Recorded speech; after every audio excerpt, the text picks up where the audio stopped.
Saturday and it's going to be a long day. We're gonna meet with my friend. We're gonna do Pilates. After that, we're gonna go to Baliwag kasi mag-grind pa din kami. And then after that, padaan naman kami sa mother and father-in-law ko. We're gonna check on them. It's gonna be a long day kasi magkakaibang location yun lahat. Come with me.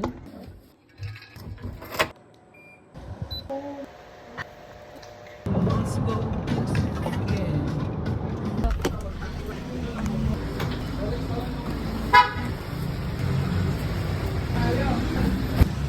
What are you gonna do today? Going to pamper myself. I want to late. Ako agad ng food. Scoop. Sa 5th floor.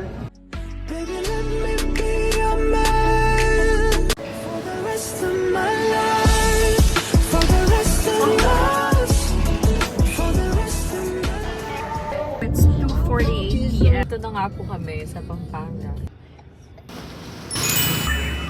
This is freedom! Yay! Hindi ko na alam kung nasa kami. Nasa Whitefield na po tayo. In my bed. We're here sa Caribbean Water Park. Teka na, Kav.